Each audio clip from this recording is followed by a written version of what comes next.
Alright folks, I am back at it going through Epstein's list, or web like I prefer to call it, and we're going to be exposing more high-up politicians that were previously unknown to have an association with Epstein. As always, everything is alleged and my own opinion. So let's start with Spitzer, with a name that is only mentioned once in all of these lists, and it's the one from 2016, which was the list that he emailed to himself after the FBI announced that they were going to be investigating Hillary's emails. Eliot Spitzer was briefly the governor of New York from 2007 to 2008, but he resigned in 2008 after it came out that he had spent $80,000 in 2 years on escorts. But before he resigned in gubernatorial disgrace, he was the Attorney General of New York from 1999 to 2006. In September of 2005, Epstein donated $50,000 to Spitzer's campaign, which Spitzer returned after the scandal in Palm Beach broke. Boy, doesn't that solve the mystery of why Epstein was never even investigated in New York during those days. He was also the one that led the investigation in taking down the Gambino family in New York in 1992. And as we know, the Gambino family was represented by Roy Cohn, who was Donald Trump's mentor and best friend through a lot of the 80s, and most likely how Trump got involved with the Russian mob. Because let's not forget that Trump basically built his fortune off the back of the Russian mob. So it shouldn't surprise you that Spitzer also had to return $21,000 in donations from Trump in 2004, which was essentially a bribe because Spitzer was overseeing one of the real estate disputes Trump was having at the time. And another name that I just identified this morning that had been a thorn in my side was this one, Mongolia.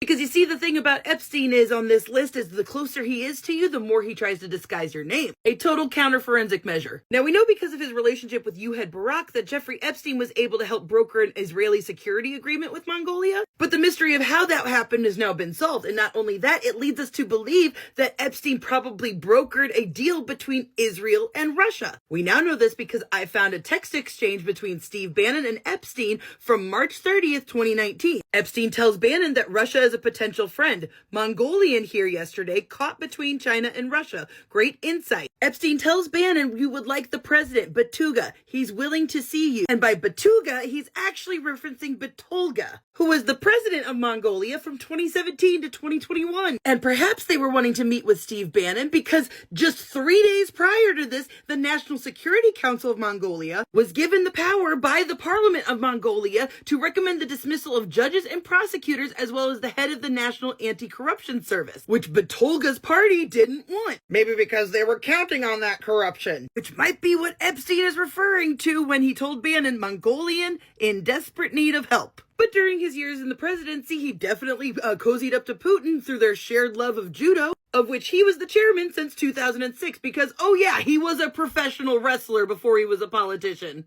Let's talk about how Epstein and Bannon positioned themselves in the French government in order to take down Macron. As always, everything is alleged and my opinion. See, President Macron was not elected because of his policies so much as they just didn't want the far right getting into office. Right off the bat, though, Macron was not doing great, and the people of France felt disenfranchised by some of his favoring the wealthy kind of policies. Due to his inexperience in politics, Macron heavily relied on his inner circle. In 2018, Macron proposed a 2% tax hike on fuel, which infuriated a lot of people on the far right as far as the far left. The Yellow Jacket protests lasted for 3 years, even after they conceded and backpedaled that policy. However, most of the people who were protesting were people who either abstained from voting altogether or voted for far left or far right candidates. However, at least in the beginning, 75% of France supported the messaging. Now, all throughout 2018, Bannon and Epstein were working behind the scenes in order to destabilize the left-leaning politicians across Europe. Due to Brexit and these yellow vest protests, Bannon was capitalizing on the working class